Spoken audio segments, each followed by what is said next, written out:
Hi everyone, welcome to chemistry knowledge by Jyoti. Guys, आप लोगों की डिमांड पर एक टॉपिक डीडी संक्रमण के लिए वर्ण नियम मैं आज लेकर आई हूँ। ये जो टॉपिक है ये बीएससी पार्ट 3 की इनऑर्गेनिक केमिस्ट्री का एक टॉपिक है। गाइस, हम सबसे पहले समझने वाले हैं कि डीडी संक्रमण क्या होता है और उस संक्रमण के लिए वर्ण नियम क्या है। सबसे पहले देखिएगा आप, डीडी संक्रमण का मतलब है कि हमारे पास ये डी कक्षक था। इस डी कक्षक के दो पार्ट हमने देखे हैं, एक है T2Z और दूसरा है EZ। यदि यहाँ पे इस T2Z कक्षक में एक इलेक्ट्रॉन उपस्थित है तो इस इलेक्ट्रॉन को यदि हम ऊर्जा देंगे तो ये ट्रांजिशन करके EZ कक्षक में पहुँच जाता है। तो यहाँ से यहाँ तक इलेक्ट्रॉन के जाने की जो प्रक्रिया है उसे ही डी संक्रमण कहा जाता है। क्योंकि EZ और T2Z दोनों ही डी कक्षक के भाग हैं, इसलिए आप इसे डी संक्रमण कह सकते हैं। अब देखिएगा कि वर्ण नियम का क्या मतलब है। वर्ण नियम से आशय ये है कि कौन सा संक्रमण यहाँ पे अलाउड हो सकता है, अनुमत होगा, और कौन सा संक्रमण यहाँ पे वर्जित होता है। वर्जित या फिर फॉरबिडन आप कह सकते हैं, जो कि संक्रमण करवाना पॉसिबल नहीं होता है। जैसे आप देखिएगा यहाँ पे, यहाँ से इस इलेक्ट्रॉन को यहाँ पे पहुँचाना है तो हम यहाँ पे जो पहुँचा रहे हैं वो संक्रमण संभव है या फिर नहीं है, वो हमें बताता है वर्ण नियम। गाइस, हम देखने वाले हैं कि वर्ण नियम दो प्रकार का होता है। सबसे पहला है चक्रण वर्ण नियम और दूसरा हमारे पास होता है लापोर्टे वर्ण नियम। सबसे पहले हम देखने वाले हैं चक्रण वर्ण नियम के बारे में। गाइस, आप लोग देखेंगे कि चक्रण वर्ण नियम हमें बताता है कि केवल वे इलेक्ट्रॉनिक संक्रमण अलाउड होंगे जिनमें अयुग्मित इलेक्ट्रॉनों की संख्या में कोई परिवर्तन नहीं आता है। अर्थात जो भी आप संक्रमण करवाएंगे, संक्रमण से पहले तथा संक्रमण के बाद में अयुग्मित इलेक्ट्रॉनों की संख्या हमेशा समान रहती है, तो वहाँ पे इलेक्ट्रॉनिक संक्रमण संभव होता है। नेक्स्ट आप देखिएगा, इसमें इस प्रकार एक अनुमत संक्रमण के लिए चक्रण क्वांटम संख्या का मान संक्रमण से पहले तथा संक्रमण के बाद में समान रहना चाहिए। अर्थात डेल्टा S = 0। S आपको पता है चक्रण क्वांटम संख्या होती है। चक्रण क्वांटम संख्या का मान हमेशा फिक्स रहता है। यदि आप डायरेक्शन के अकॉर्डिंग देखें, मान लो आपने ये वाली डायरेक्शन है, इसके लिए S का मान +½ माना है, तो आप दूसरी डायरेक्शन यदि ये वाली रखते हैं तो इसके लिए S का मान -½ रहेगा। गाइस, ये वैल्यूज़ फिक्स होती हैं। S के दो ही मान हो सकते हैं, या तो +½ या फिर -½ इसमें लिखा है कि डेल्टा S में जो परिवर्तन आएगा S के मान में, वो हमारे पास 0 होना चाहिए, उसका कोई भी वैल्यू नहीं आनी चाहिए। या फिर आप नेक्स्ट बोल रहे हैं कि delta S does not equal 0। यदि डेल्टा S का मान 0 के इक्वल नहीं आया है तो ऐसे संक्रमण को वर्जित संक्रमण कहते हैं। गाइस, ये तो हमने इसकी थ्योरी देखी है। एग्जाम्पल से आप समझ सकते हैं। एग्जाम्पल के तौर पे हमने यहाँ पे लिखा है कि हमारे पास डी कक्षक में एक इलेक्ट्रॉन है, D1 मैंने लिखा है। ये डी कक्षक के पांचों भाग हैं, पांचों में से एक इलेक्ट्रॉन इसके पास है। फिर हमने बनाया है यहाँ पे डी कक्षकों के भाग बनाए हैं। भागों में 3 कक्षक हमारे पास नीचे हैं और 2 ऊपर की तरफ हैं। हमने यहाँ पे सबसे पहले नीचे एक इलेक्ट्रॉन दिखाया है। अब इस इलेक्ट्रॉन का हम करवाने वाले हैं संक्रमण। संक्रमण करवाएंगे तो यहाँ से इलेक्ट्रॉन इस वाले कक्षक में जाएगा। जैसे हमने संक्रमण के बाद ये वाला स्टेप दिखाया है कि यहाँ कोई इलेक्ट्रॉन नहीं है, इलेक्ट्रॉन ऊपर वाले कक्षकों में जा चुका है। देखिएगा गाइस, यहाँ पे S की जो वैल्यू है, डायरेक्शन ये होने के कारण हम इसे +½ ले रहे हैं। तो इसमें देखना, इसमें भी डायरेक्शन सेम ही है। डायरेक्शन सेम होने की वजह से आप S2 का मान भी यहाँ पे दिखा सकते हैं, +½ ही रहेगा। हमने लिखा है S1 = +½ एंड S2 = +½ अब हमें निकालना है डेल्टा S की वैल्यू। डेल्टा S की वैल्यू के लिए आप देखेंगे डेल्टा S की वैल्यू कैसे निकलती है। Delta S = S2 - S1। S2 में से आपको S1 घटाना है, जो कि आपने पहले देखा है कि यहाँ पे देखना S1 की वैल्यू भी हमारे पास +½ है और S2 की वैल्यू भी हमारे पास +½ है। यहाँ से आप देखना S2 की वैल्यू हमने रखी +½ माइनस S1 की वैल्यू भी हम रख रहे हैं +½ माइनस प्लस अंदर मल्टीप्लाई होगा तो माइनस का बनेगा ओवरऑल, और +½ और -½ करते हैं तो = आपके पास आता है 0। और आपको पता है कि यदि डेल्टा S की वैल्यू 0 आती है तो संक्रमण है वो अलाउड होगा। इसलिए हम लिख रहे हैं यहाँ पे अतः उपरोक्त संक्रमण अनुमत है। मीन्स ये वाला संक्रमण पॉसिबल हो सकता है। ये वाला कौन सा संक्रमण की बात कर रहे हैं, जो हमने D1 में करवाया है। पहले यहाँ पे इलेक्ट्रॉन था, अब इसका ट्रांजिशन करके हमने यहाँ पे पहुँचा दिया है, तो ये वाला संक्रमण यहाँ पे अलाउड होता है। गाइस, ये था हमारे पास चक्रण वर्ण नियम। अब हम नेक्स्ट बात करेंगे लापोर्टे वर्ण नियम। गाइस, लापोर्टे वर्ण नियम को आप थोड़ा सा ध्यान से समझिएगा, क्योंकि हम इसमें बात करने वाले हैं थोड़ा सा डिटेल में जाकर। देखना, सबसे पहले हम स्टेटमेंट देख लेते हैं कि लापोर्टे वर्ण नियम का स्टेटमेंट क्या है।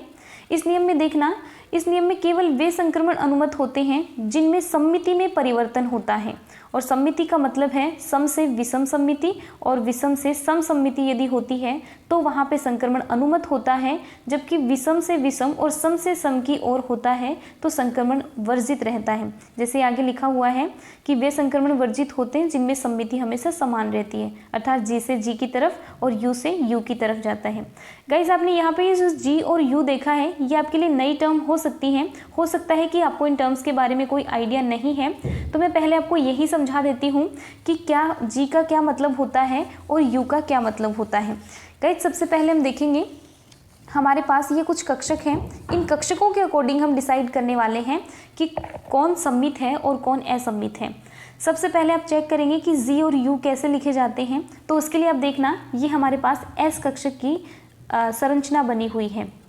इस एस कक्षक में देखना सबसे बीच में हम एक पॉइंट मान के चलते हैं, उस पॉइंट के यदि हम ऊपर की तरफ गए तो हमें पॉजिटिव साइन मिला है, तो नीचे की तरफ भी हमें क्या मिलना चाहिए, पॉजिटिव साइन मिलना चाहिए, जो कि है। नेक्स्ट आप देखेंगे यदि आप उसके लेफ्ट साइड जा रहे हैं तो आपको पॉजिटिव साइन मिला है, तो यदि आप राइट साइड जाएंगे तो भी आपको पॉजिटिव साइन मिलना चाहिए। इस प्रकार से आप देख सकते हैं। नेक्स्ट ऐसे ही आप देख लेंगे यदि सारी साइड आपको सेम चीज़ें मिल रही हैं तो आप कह सकते हैं कि ये वाला जो कक्षक है वो सम्मित है, और सम्मित है तो आप इसे कहेंगे जिरेड, और जिरेड को लिखा जाता है जी से। जो आपने पहले देखा है कि हम जी लिख रहे हैं, वो जी किसके लिए लिखा गया है, इस सम्मिति के लिए या फिर जिरेड के लिए लिखा गया है। गाइस अब हम नेक्स्ट बात कर लेंगे पी कक्षक के लिए। पी कक्षक जो होता है, पी कक्षक में भी आप सम्मिति बता सकते हैं कौन सम्मित है और कौन सम्मित नहीं है। यहाँ से देखना पी कक्षक में भी हम सेंटर पॉइंट मानेंगे। मान लिया ये हमारे पास सेंटर पॉइंट है, इसमें देखना आप ऊपर की तरफ जाते हो तो आपको प्लस मिला है, जबकि आप नीचे की तरफ आए हो तो आपको माइनस मिला है। इसका मतलब आप कह सकते हैं कि ये संरचना सम्मित नहीं है। इस संरचना में दोनों साइड जाने पर आपको सेम चीज़ें नहीं मिली हैं, मतलब ये सम्मित नहीं है, और सम्मित नहीं होती है तो उसे लिखा जाता है अनजिरेड से। अनजिरेड को लिखेंगे हम यू से। तो जी का मतलब और यू का मतलब आपको समझ गया। अब हम कह सकते हैं कि एस कक्षक तो हमारा सम्मित था और पी कक्षक हमारा कैसा था, असम्मित है। अब हम नेक्स्ट बात करेंगे डी कक्षक के बारे में। गाइस ये है हमारे पास डी कक्षक की जनरल संरचना। इसमें हम देखेंगे मान लो हमने ये सेंटर पॉइंट लिया है, तो इसके इस साइड गए तो आपको पॉजिटिव मिला है, तो उसके जस्ट अपोजिट साइड जाते हैं तो भी आपको पॉजिटिव ही मिल रहा है। नेक्स्ट इसमें देखना यहाँ आप गए हैं तो आपको नेगेटिव मिला है, तो इसके जस्ट ऑपोजिट साइड जाएंगे तो यहाँ पे भी आपको नेगेटिव मिल रहा है, तो आप इसे कह सकते हैं कि ये संरचना भी कैसी है, सम्मित है। और सम्मित को लिखा जाता है जिरेड से, और जिरेड के लिए आप लिखते हैं जी। तो आप कह सकते हैं कि आपके पास एस कक्षक है वो जी है, पी कक्षक है उसे आप यू से लिखेंगे, और डी कक्षक को आप जी से लिख सकते हैं। गाइस आपका स्टेटमेंट देखना, स्टेटमेंट क्या था कि यहाँ पे सम्मिति कैसी होनी चाहिए, सम्मिति में परिवर्तन होना चाहिए, मतलब जी से यू की तरफ संक्रमण है तो पॉसिबल है, और यदि यू से जी की तरफ है तो भी वहाँ पे संक्रमण अलाउड होता है। लेकिन यदि जी से जी की तरफ आप संक्रमण करवा रहे हो तो वो अलाउड नहीं है, संक्रमण आपका वर्जित रहेगा, और यदि आपने यू से यू की तरफ करवाया है तो भी संक्रमण वर्जित रहता है। इस टाइप से आप कह सकते हैं कि ये था लैपोर्टे वर्ण नियम का स्टेटमेंट। देखना दूसरी डेफिनेशन भी दे सकते हैं कि संक्रमण अलाउड वे होंगे जिनमें delta does not equal to zero हो, कि डेल्टा एल की वैल्यू हमारे पास ज़ीरो ना आए तो उसे हम क्या कह सकते हैं, अलाउड संक्रमण कह सकते हैं। डेल्टा एल का मतलब यहाँ पे है द्विगंसी क्वांटम संख्या से। गाइस देखिएगा कि एल जो होता है हमारे पास उसकी वैल्यू 0, 1, 2, 3 आप कह सकते हैं। 0 होती है एस के लिए, 1 होती है पी कक्षक के लिए, 2 होती है डी कक्षक के लिए, और आपके पास एफ होती है 3 होती है एफ कक्षक के लिए। तो आपको यहाँ पे बोला गया है कि जो भी आप एल में परिवर्तन करने वाले हैं उसकी कुछ ना कुछ वैल्यू आनी चाहिए, वो 0 के इक्वल नहीं आना चाहिए। इसका मतलब ये है कि मान लो आपने संक्रमण एस से पी कक्षक में करवाया है, एस से पी कक्षक में करवाएंगे तो एस के लिए जो एल की वैल्यू है वो 0 होगी, और पी के लिए जो एल की वैल्यू है वो 1 होगी। तो आपको क्या करना है, डेल्टा एल निकालने के लिए L2 माइनस L1 करना है। L2 की वैल्यू 1 है और L1 की वैल्यू 0 है, तो यहाँ से आप देखेंगे कि डेल्टा एल की वैल्यू 1 आई है। 1 आई है मतलब ये है कि यहाँ से delta L does not equal 0 होगा, क्योंकि L की वैल्यू 1 आ गई, मतलब 0 के इक्वल तो नहीं है। 0 के इक्वल नहीं है तो हम बोल सकते हैं कि delta does not equal to 0 है, मतलब S से P संक्रमण यहाँ पे पॉसिबल होता है। अब इसी को हम पहले वाली परिभाषा के अनुसार भी देख लेते हैं। पहले हमने लिखा था कि S कक्षक जो होता है, मैं आपको दिखा देती हूँ। पहले हम लिख रहे हैं कि हमारे पास S कक्षक जो होता है वो सममित है, इसकी सममिति Z है, और यहाँ पे P कक्षक जो है वो U से हम लिख रहे हैं। और संक्रमण के रूल के अकॉर्डिंग Z से U में संक्रमण पॉसिबल हो सकता है, मतलब अलाउड होता है। तो हम दोनों रूल से देख सकते हैं। यहाँ पे हमने देखा है डेल्टा L वाली वैल्यू से, यहाँ से भी संक्रमण अलाउड है, और यहाँ पे हम देख रहे हैं जीरेड और अनजीरेड से या फिर सममिति से, तो यहाँ पे भी संक्रमण अलाउड हो रहा है। गाइज इसी प्रकार से आप बता सकते हैं। ये था आपके पास लेपोर्टे वर्ण नियम। गाइज अब इसमें आपको एक बात बताती हूँ कि यदि आप D से D संक्रमण की बात कर रहे हैं, D से D कक्षक में जाएंगे तो देखना यहाँ पे क्या होगा। D के लिए L की वैल्यू, ये भी आपके पास D कक्षक था जो हम T2Z वाला देख रहे थे, ऊपर EZ वाला भी D कक्षक है, दोनों ही D कक्षक हैं। D से D में हमें इलेक्ट्रॉन का संक्रमण करवाना है, तो आप लिखेंगे L1 की वैल्यू कितनी आएगी 2, और L2 की वैल्यू भी कितनी रहेगी 2, और डेल्टा L आप निकालेंगे तो L2 माइनस L1, L2 की वैल्यू आपने लिखी है 2 और L1 की वैल्यू भी आपने लिखी है 2, और ऐसा यदि आप करते हैं तो आपके पास वैल्यू आती है 0। तो यहाँ पे आया है आपके पास delta L is equal to 0, जो कि आपके पास नहीं आना चाहिए था। आपके पास ये होना चाहिए कि डेल्टा L की वैल्यू 0 के इक्वल नहीं होनी चाहिए। देखना यहाँ से, इसमें हमने लिखा है कि यदि संक्रमण अलाउड रखना है तो delta L does not equal 0 होना चाहिए, और हमने जो डी संक्रमण के लिए निकाला है यहाँ पे, ये हमारे पास delta L is equal to 0 आ गया, मतलब इसके अकॉर्डिंग यहाँ पे डी संक्रमण संभव नहीं होता है। दूसरा पॉइंट देखिएगा गाइस, मैंने आपको बोला था कि सममिति भी कैसी होनी चाहिए थी, अलग अलग होनी चाहिए थी। यदि आप एक डी कक्षक की बात करते हैं तो डी कक्षक आप लोगों के सामने आया है, यहाँ से देखना ये डी कक्षक सममित है, और दूसरे डी कक्षक में करवाएंगे तो जी से जी की तरफ संक्रमण होगा, जो कि वर्जित होता है। देखना आपने नियम में लिख रखा है कि इस नियम के अनुसार वे संक्रमण वर्जित हैं जिनमें सममिति समान रहती है, अर्थात जी से जी और यू से यू वाला, मतलब ये संक्रमण भी अलाउड नहीं है।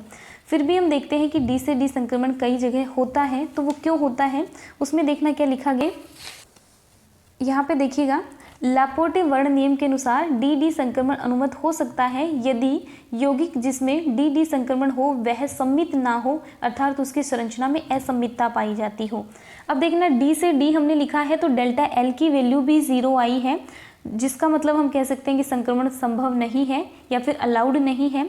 दूसरा हमने देखा है कि जी से जी में भी संक्रमण अलाउड नहीं होता है, लेकिन इसने थर्ड पॉइंट दिया है कि हम कहीं ना कहीं पे तो संक्रमण संभव करवा सकते हैं, और वो कब होगा, जब हमारे पास उसकी संरचना में असममितता पाई गई हो। संरचना में असममितता हम सेम तरीके से चेक करेंगे, जैसे हमारे पास चतुष्फलक की संरचना है, इसमें देखिएगा आप, इसे हम सेंटर पॉइंट मान लेते हैं। जो हमने ए लिखा है ये हमारे पास सेंटर पॉइंट है, इससे हम इस साइड जा रहे हैं तो हमें बी मिल रहा है, तो हम नीचे की तरफ जाएंगे तो नीचे की तरफ बी नहीं है। ये देखना, ये तो 3D में हमने दिखाया है, इसका मतलब है ये अबोव दी प्लेन है, इसका मतलब है बिलो दी प्लेन है। तो यहाँ पे ऊपर की तरफ गए तो आपको बी मिला, लेकिन नीचे की तरफ कोई बी नहीं है।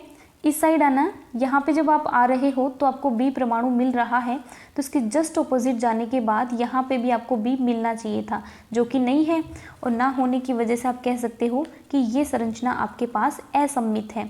और असममित संरचना यदि उपस्थित हो तो वहाँ पे आप लेपोर्टे वर्ण नियम अनुमत कह सकते हैं कि यदि आपको वीडियो अच्छा लगा हो तो लाइक शेयर और सब्सक्राइब ज़रूर कीजिएगा। Thank you so much for watching.